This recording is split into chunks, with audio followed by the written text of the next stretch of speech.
Bro, you want a wife or not? Gorgeous, legs for days, loaded. Can be sweet, can be a boss, whatever you want. And I'm not talking about some gold digger, man. Just think about it. Bro. Hey, bro.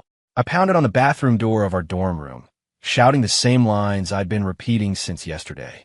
I couldn't help but be persistent. My commission was, after all, a cool $1,000,000. The thought of reaching the peak of my life thanks to my best friend made me snort with laughter. And all he had to do was offer up his pretty face. I could already see it. A life of leisure waving at me from a sun-drenched beach. The sand, the surf, the bikinis. I'm coming for you. My pounding got harder. The rickety wooden door groaned with each hit, a sad creak that promised it wouldn't last much longer. Finally, after one last heroic effort, crack, thud, the door fell flat on the floor.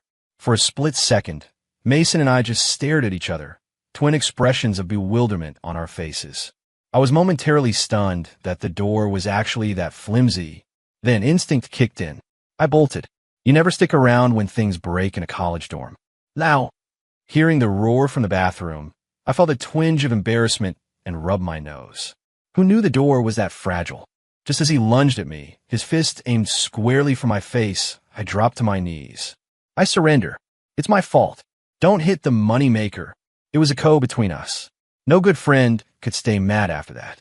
Mason was no exception. His charge halted. A grin fought its way onto his face, and I breathed a silent sigh of relief. My good looks were my livelihood.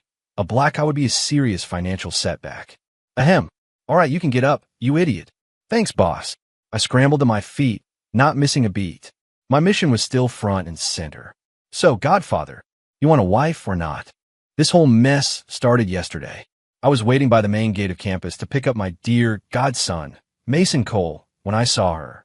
A woman I'd only ever seen on Forbes lists and Bloomberg TV, standing right there in the flesh.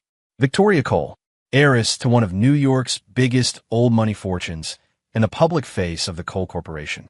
If you were looking for the richest, youngest, most powerful woman in the country, you'd land on her. The media only ever talked about her, but it was an open secret that there was a younger Cole sibling, a son, who was kept completely out of the spotlight. No one knew what he looked like, and right now, her eyes were practically glued to the back of my godson. Her long hair partially hid her striking features, so no one else seemed to notice. But I recognized her instantly. A lightning storm of possibilities exploded in my brain. Maybe it was all the cheesy rom-coms I'd watched, but I'd already picked out names for their future children. On the way back to the dorm, after a series of carefully worded questions, I confirmed my suspicion. Mason was single. Looking at his face, admittedly almost as handsome as mine, I believed him. A guy who still had to use my meal card to buy a Chipotle bowl was definitely not dating anyone. I was also certain that the great Victoria Cole had a one-sided crush on my best friend. More importantly, I knew this was my one and only shot to get rich. Leaving Mason standing there confused with his luggage, I sprinted back toward the campus gate. The trees along the path blurred into a green streak. I was pretty sure I was running faster than I ever did in high school to get to the front of the lunch line. My glorious, wealthy future was beckoning. It was like a shot of pure adrenaline. My mind was crystal clear, my eyes burning with a desire for cold, hard cash. Every second I wasted felt like a personal insult to my future bank account. But when I got back to the gate, my heart sank. The billionaire was gone. Not a trace. The image of all that money waving goodbye sent a sharp pain through my chest. I scanned the street frantically, and then, thank God, I saw it. Parked a little ways down the block was a custom black Mercedes that stuck out like a sore thumb among the student clunkers. A crowd of people was gathered around it, snapping pictures. One girl was even sitting on the hood, posing. Tacky. So tacky, I muttered, shaking my head. What's the point of taking a picture? The real power move is to win over the owner. These people had no strategy. I sighed at their foolishness. If the car was here, she couldn't be far. My eyes landed on a cafe across the street. What does a high-powered CEO drink? An extra shot iced Americano, obviously. The only thing bitter enough to match her hustle. With my target locked, I vaulted over the pedestrian railing to cross the street. My confidence got the better of me. A screech of tires ripped through the air as a silver SUV slammed on its brakes, stopping inches from my leg. I snapped back to reality and saw the driver through the windshield, his face purple with rage, unbuckling his seatbelt. He was about to get out and rearrange my face. I had to act fast. I darted his door and pressed my whole body against it, holding it shut. When he couldn't open it, he rolled down the window. Before he could unleash a torrent of New York's finest profanities, I pressed my palms together and bowed my head. Sir, I yelled. Total idiot here. My fault. Let me just get across. I could literally see the anger drain from his face, replaced by pure confusion. It was my chance. I took off, glancing back just in time to see him shake his head, mutter a few curses, and drive away. He didn't follow. I let out a breath I didn't know I was holding and wiped away non-existent sweat from my forehead with a smug grin. Haha, I'm a genius. Anyone else would have gotten their ass kicked. Dignity? What's dignity if you can't cash it in? This was me cashing in, pleased with myself. I paused to fix my hair in the reflection of a tinted window on the street. It was, after all, a meeting that would determine the course of the rest of my life. I had to look sharp. Little did I know it was a one-way mirror. The very person I was looking for was sitting on the other side, watching the whole ridiculous episode, tried her best not to laugh out loud. I took a deep breath in front of the cafe, calmed my racing heart, and walked inside. The place was surprisingly empty, which meant I saw her immediately. She was sitting at a window table, sipping her coffee alone. Even with the oversized sunglasses, there was no mistaking her. In that moment, I finally understood that old saying. The one who captures your heart at first sight is the one you can always find in a crowd. Suppressing a wave of giddy excitement, I walked over and sat down directly across from her. She frowned, clearly annoyed by the intrusion. Victoria Cole was, in fact, both confused and irritated. While the little spectacle outside had amused her, she didn't appreciate strangers invading her personal space. She was about to wave over her bodyguards to have me removed. But then she saw me pull out my phone and slide it across the table, a picture of Mason displayed on the screen. The motion to her security team stopped. Her expression shifted from annoyance to intrigue. Seeing the change, I relaxed. Looks like I guessed right. I casually glanced behind her. A couple of huge guys in suits were pretending to drink lattes, but their attention was locked on our table. I cleared my throat and plastered on my most charming, sycophantic smile. Ma'am, I'm Mason's best friend. I saw you at the gate earlier, and I was starstruck. Even with your hair covering your face, I knew in that one glance that you were the most beautiful woman in the world. I was about to launch into a whole speech when her voice, smooth as silk, cut me off. Get to the point, kid. What do you want?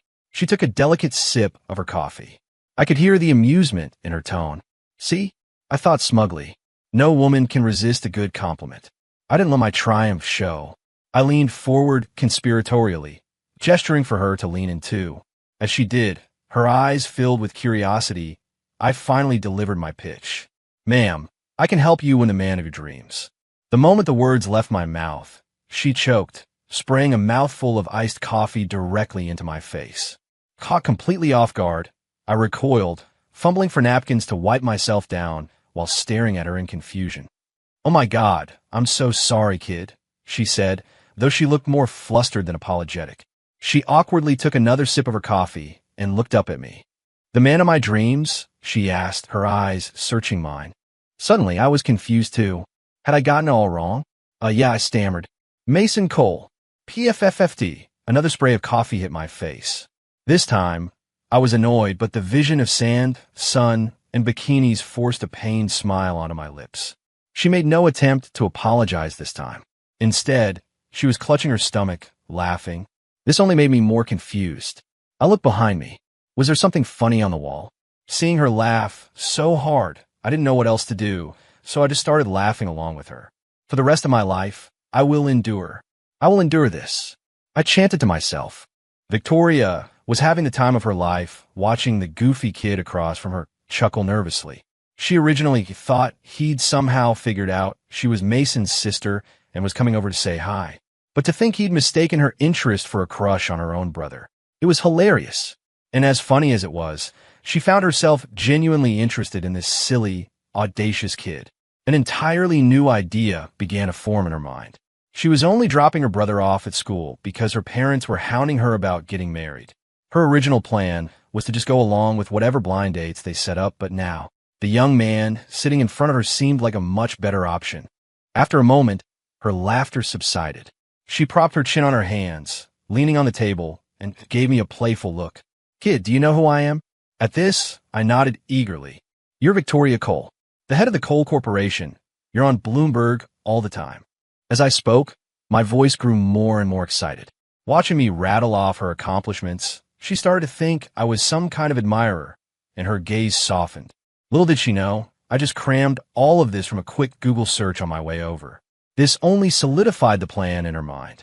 She could tell I genuinely had no idea about her relationship with Mason. A wicked little spark of mischief lit up in her eyes. She cut me off. "All right, so if you know all that about me, then you know I could get any man I want on my own. What help could you possibly be?" Seeing that curious, playful look, I knew I was halfway there. I leaned in again, my voice full of confidence. "I can help you get him into bed." "You're going to drug him?" she asked, her tone casual. The question hit me like a slap. Whoa, no, of course not. I waved my hands frantically. "That's illegal." I don't know if it was my imagination, but the icy look in her eyes seemed to thaw just a little. A faint, almost imperceptible smile played on her lips, sending a shiver down my spine. This woman did not seem like a good person. The words "drug him" had rolled off her tongue so easily. Was that how she handled her business rivals? A chilling thought crossed my mind. What if she had me taken care of after this was all over? As I was lost in my dark thoughts, her cool voice, laced with the scent of coffee, drifted over. "So tell me, how do you plan to get him to bed?" She had to repeat the question before I snapped out of it. With renewed purpose, I laid out my entire, brilliant plan for her. In the end, we made a verbal agreement. I would deliver Mason to her, and she would pay me $1 million. As I left, Victoria watched my retreating back, a strange glint in her eyes. She mumbled to herself under her breath. Drugging him doesn't sound so bad, actually. Walking away, I felt a sudden chill, a shiver that had nothing to do with the weather. My first thought was that some hater was plotting against me. I looked around but saw nothing. Then, the thought of my imminent wealth washed over me, a rush of excitement that swept away any lingering doubts. I was completely oblivious to the pair of predatory eyes fixed on my back. "So, Godfather, you want a wife or not?" For some reason, the playful smile on Mason's face vanished, replaced by a complex, troubled expression. His whole demeanor fell. Mason's mind was a mess. He couldn't figure out why his own sister had suddenly taken an interest in his roommate. He racked his brain. He was sure he'd never introduced Leo to Victoria. The thought of one day having to call this insurance salesman wannabe brother-in-law made him cringe. He'd already taken her money, sure, but something about it just felt wrong. But then he remembered his monthly allowance was still firmly in his sister's control, not to mention the nice little bonus she'd promised him. He had to go along with the plan. He thought about the miserable future that awaited his best friend and guiltily raised a hand, about to say something to warn him. But a flash of his sister's ice-cold glare appeared in his mind's eye, and his hand dropped limply to his side. Seeing him hesitate, I was getting antsy. Every day of delay was costing me interest. I watched him sigh, a look of utter despair on his face, as he walked over and sat on his bed. I thought he'd finally seen the light and rushed over. "Bro, you figured it out, haven't you? This is a once-in-a-lifetime opportunity. As your best friend, would I ever screw you over?" I could picture myself, sounding like his personal pimp. But ever since I'd gotten back yesterday, he'd just been giving me this weird look, a mix of anger, amusement, and mostly resignation. My pep talk wasn't changing a thing. He held up a hand, stopping my spiel. "Now, I need to be alone." I pushed his hand away and took a step back. "This is no time to be alone. You should be thinking about Victoria. She even has the same last name as you. You won't have to fight over whose name the kids take. It's perfect. She's young. She's the richest woman in the country. You can skip like 30 years of struggling. Mason, think about it. If you're with her, you won't have to use my meal card for Chipotle anymore. You could be buying my Chipotle." My heartfelt plea didn't move him at all. The complicated look in his eyes just got deeper. "What about you?" he interrupted.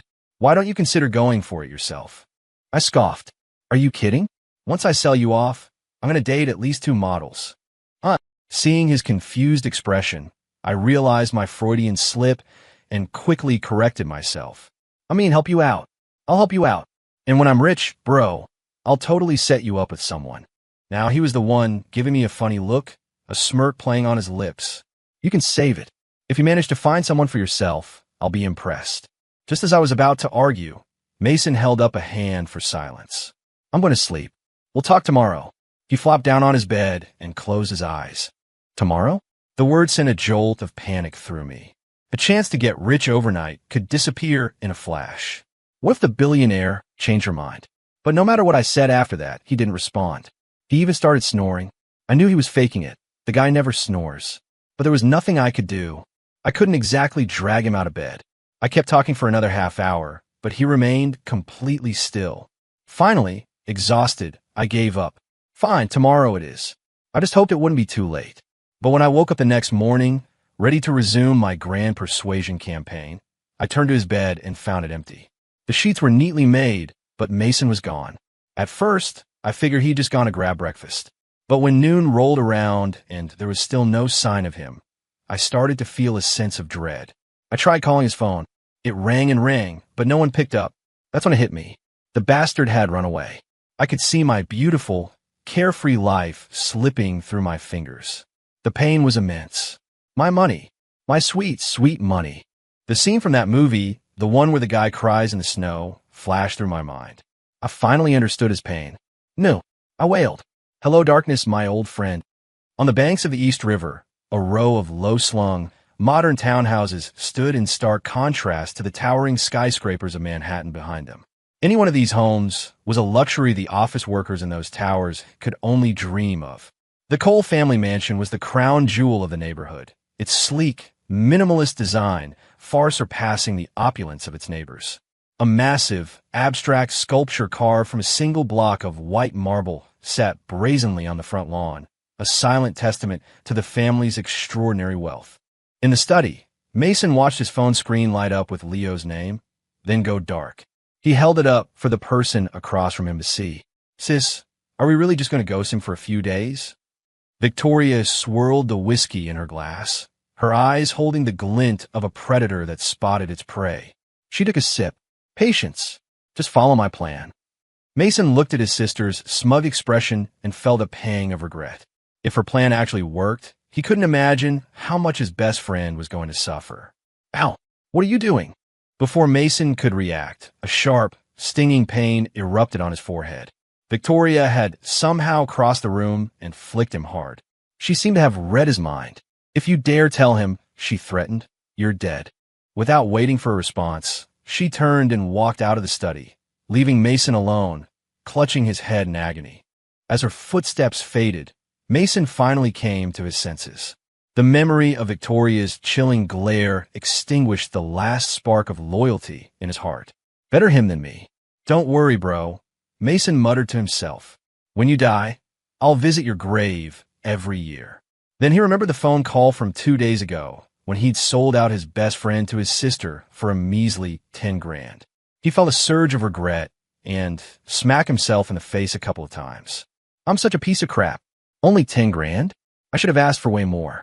The more he thought about it, the more he felt like he'd been ripped off. No, I have to get more from her. At least another 10. Realizing Victoria couldn't have gone far, he scrambled to his feet and chased after her. 2 whole days passed. I had officially given up hope. To avoid me, Mason was even skipping classes. His phone went straight to voicemail, and my texts were a sea of green with no blue in sight. I lost count of how many times I'd called and texted him. Staring at the one-sided conversation on my phone, I didn't know whether to laugh or cry. I felt as helpless as someone who'd been ruthlessly ghosted. Just then my phone rang. My heart leaped, but a glance at the screen sent my hopes crashing back down. It was an unknown number. I answered listlessly. Hello. Leo, what happened to your efficiency? The cool, clear voice on the other end snapped me to attention. Ms. Cole, I'm close, I'm so close. Just a couple more days, I promise I'll get it done. I babbled, trying to sound confident. You have 2 more days. After that, our deal is off. No problem, I'll. Before I could finish, she hung up. I didn't realize until a drop of sweat hit the floor that I was drenched. I stared at the dark spot and let out a bitter laugh. He's already gone. How am I supposed to find him for you? In that moment, the frantic energy that had been driving me for days suddenly vanished. A strange sense of calm washed over me. I started to question if any of this was worth it. Was selling out my best friend for a pile of cash really the right thing to do? As the realization dawned on me, a wave of cold fear washed over me. My hands started to tremble. I sank onto the edge of my bed, gasping for air. Just then, the dorm room door opened. It was Mason, who had been missing for 2 days. He looked ecstatic, like he'd just won the lottery. That day, he'd risked life and limb to negotiate his price up by another 10 grand, for a grand total of $20,000. He'd never had that much money in his entire life. But when he saw me sitting on the bed, pale and shaking, his smile vanished. He rushed over. "Leo, what's wrong? You look awful." Seeing the genuine concern on his face, I felt a wave of guilt so powerful it almost knocked me over. I was a real piece of shit. I had a friend this good, and I was planning to sell him to a billionaire. In that instant, I made my decision between the $1 million and my best friend. I shook my head, waving a dismissive hand. "It's nothing. Just haven't been sleeping well. Sit down. I have to tell you something." With his eyes wide with confusion, I told him everything. The whole plan to set him up with a rich woman for a $1 million commission. To my surprise, his focus wasn't on the fact that I'd try to sell him out. "Wait, what? $1 million? For me?" Mason was stunned by the number. He knew I was getting paid, but he had no idea it was that much. That son of a bitch. He dared to ask for $1 million, and I was begging for scraps. It all made sense now. The look of disdain on his sister's face when he'd named his price. His measly 20 grand wasn't even a rounding error on Leo's commission. In that moment, the last shred of guilt he felt completely evaporated. He put on a show of being magnanimous. "Dude, it's fine. No big deal. It's not like I actually went through with it, right?" Seeing how easily he forgave me, my own guilt reached an all-time high. I gritted my teeth. "To show you how sorry I am, forget about all the money you owe me. And tonight, we're going to karaoke bar. My treat. It's my apology." Mason's eyes lit up. This was a double win. And then he thought about the karaoke bar. This was the perfect opportunity. He pretended to take a call, stepping out into the hallway to dial Victoria's number. In a quiet corner of the dorm, Mason looked around to make sure no one was listening, then whispered into his phone, "Sis, Leo told me everything. He's probably going to call you to cancel the deal. But he's taking me to a karaoke bar tonight. I think this is our chance." Victoria, sitting in her corner office, listened with mild interest. She was a little surprised that Leo was backing out, but when she heard the rest, she realized her brother was now firmly on her side. "Oh," she said, her voice dripping with amusement. "What kind of chance? We can drug him. Get it over within one night. You know, seal the deal. Based on what I know about him, he's the type who would feel obligated to take responsibility. It'd save a lot of time and solve the whole mom and dad want you to get married problem, right?" Victoria knew all this, of course, but she was more curious about what had made her brother flip so completely. "I'm curious, Mason," she purred. "What made you so eager to help? That bastard was going to get $1 million. I only asked for a few thousand." Victoria immediately understood. "Fine," she said. "Send me the address. If it works, I'll give you another 5 grand. Meanwhile, I was still debating whether to call the billionaire. The thought of angering her was terrifying. She probably had people who could make me disappear. As I sat there, clutching my phone in a state of anxiety, it suddenly rang. I nearly jumped out of my skin. When I saw the caller ID, my blood ran cold. It was her. I took a deep breath, composed myself, and put on my best groveling voice. I was about to speak, but she beat me to it. "The deal is off." With that, she hung up. When I tried to call back, it went straight to voicemail. If it hadn't been for her signature Ice Queen voice, I would have thought I'd imagined it. I put down the phone and let out a huge sigh of relief. The biggest problem was solved. From now on, I would just live my normal life. Getting rich overnight was just a fantasy. By the time Mason got back to the room, it was early evening. He was beaming. "Did you win a lottery or something?" I asked, laughing. He cleared his throat, trying to compose himself. No. Then, as if remembering something, he added, "But close." I was about to ask for details, but he cut me off. "Come on, aren't we going to karaoke?" I just shook my head with a wry smile and let it go. Standing in front of the karaoke lounge, I hesitated. The place was bathed in neon light, and 2 rows of bouncers in sharp suits stood guard at the entrance. "Are you sure I can afford this place?" I asked, looking back at Mason. He just laughed and pushed me forward. "Don't worry, I have a coupon. 80% off. Let's go, let's go." I let him shove me inside. As I gawked at the massive video screens and lavish decor, I didn't see the 2 bouncers at the end of the line give Mason a subtle nod from behind my back. Mason's heart soared. He'd spent the entire day helping his sister buy this place. Every single employee, from the bartenders to the security, was a Cole family servant or bodyguard. And the drinks, well, they've been tampered with. Inside, the place was overwhelming. A giant screen displayed stunning visuals, and the music was deafening. Even though it was still early, the dance floor and bar were packed. "A single drink in here must cost a fortune," I said nervously. "Maybe we should go somewhere else?" "It's not expensive. After the discount, this whole cart is only like $50. I turned to see him pushing a full-size service cart behind me, loaded with all kinds of liquor bottles. "Where did all this come from?" I asked, bewildered. I'd only looked away for a second. Mason, realizing the flaw in his story, just laughed it off. "The bar was empty, so I just ordered everything. Our private room is this way. Come on, don't just stand there." I didn't question it. I followed him down a long corridor to the very last room. The Inferno Suite? What kind of name is that for a room? I read the carved wooden sign on the door. "It's the cheapest room they have," Mason explained. "The names aren't as classy as the expensive ones." That seemed plausible enough. But when I stepped inside, the level of luxury was still beyond anything I'd imagined. "You're sure this is the cheapest room?" I asked, looking at him suspiciously. He nodded, and I finally accepted it. I'd never been to a place like this. If this was the cheapest, what did the most expensive room look like? "Here, drink up," Mason said, handing me a bottle from the cart. He grabbed an identical one for himself and took a big swig, then looked at me expectantly. I took the bottle without a second thought and took a drink. But the taste was off. I swallowed, frowning. "This tastes weird," I said. Mason, seeing that I'd drunk it, was ecstatic. "Nah, it's fine. That's just how this brand tastes. You'll get used to it." I was about to put it down when he added casually, "You know, that bottle is $100 without the coupon." I ended up chugging the whole thing. After a few more bottles and a couple of off-key songs, my consciousness started to fade. The last thing I remembered was the room spinning. Mason saw me slump over and cautiously poked my cheek. No response. He let out a sigh of relief. He couldn't have kept drinking much longer. Even though he was drinking water, his bladder was at its limit. Thank God he'd marked the bottles beforehand. He'd hate to have mixed them up.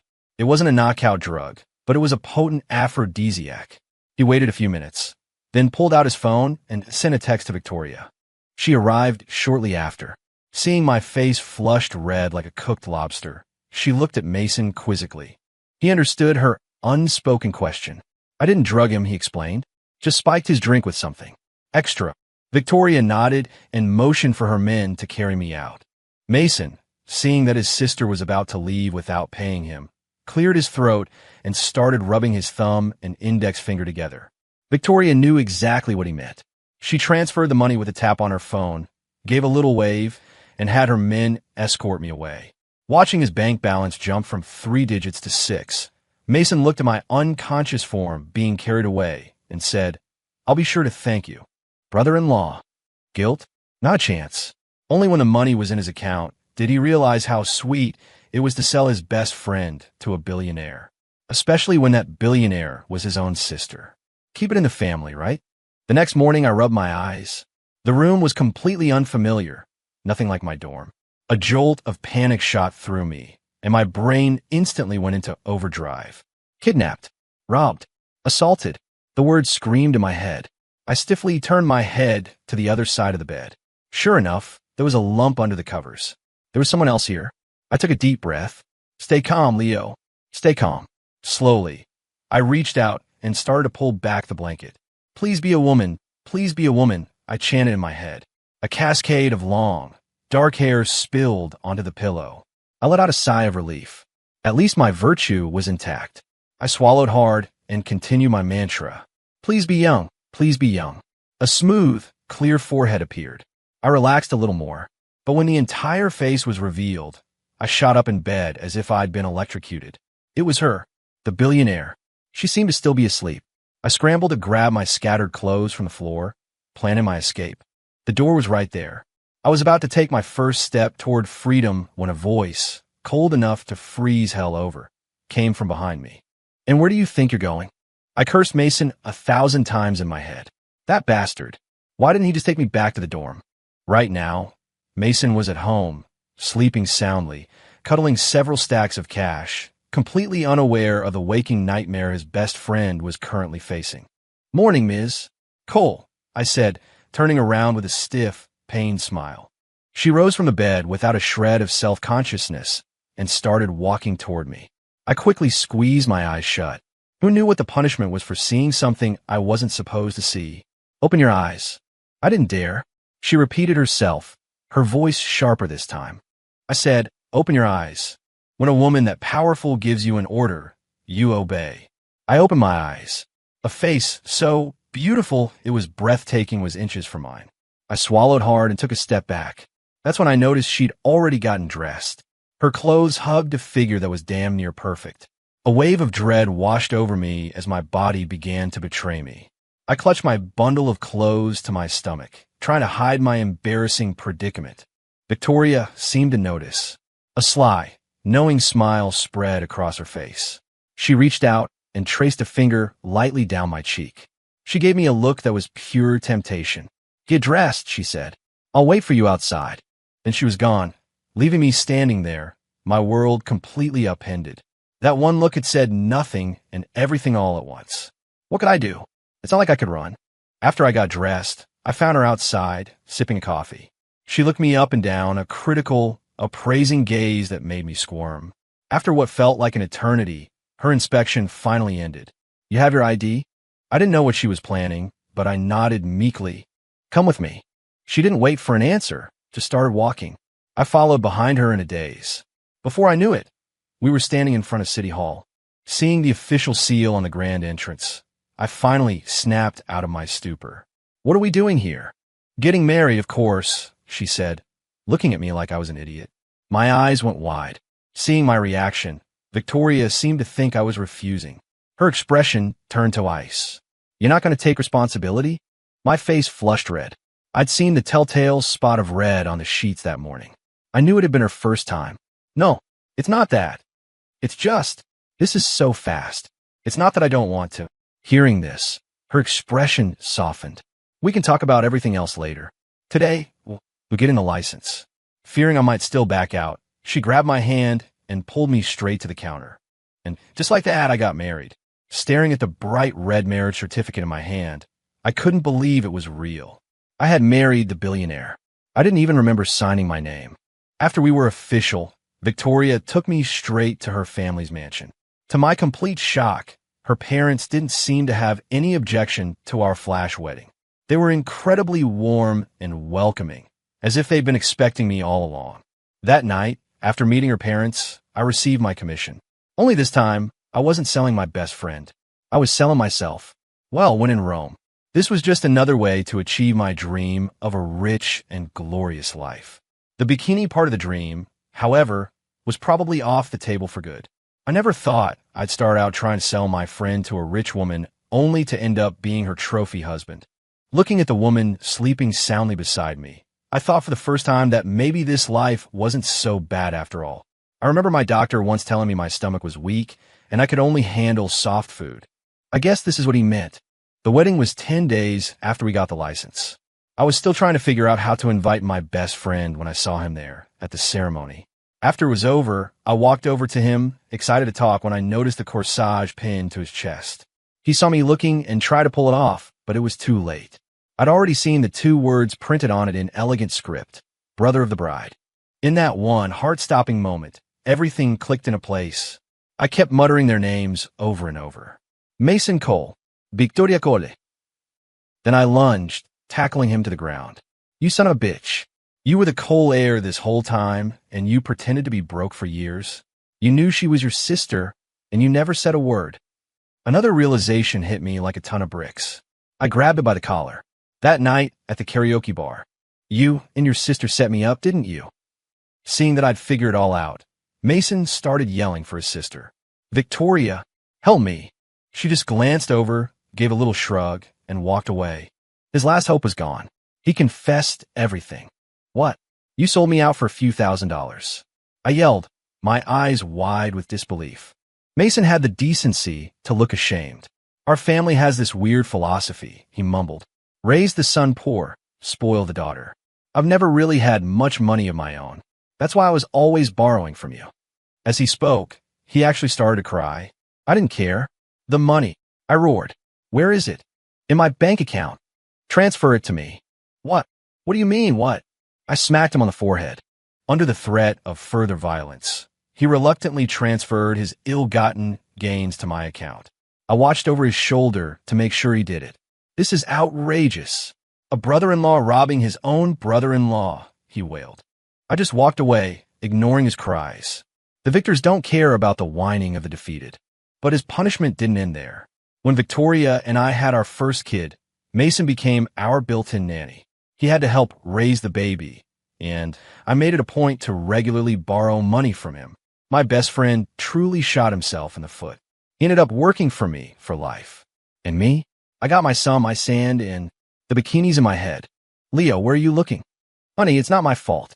This is a beach. There are women here. You're getting a flick on the forehead for that.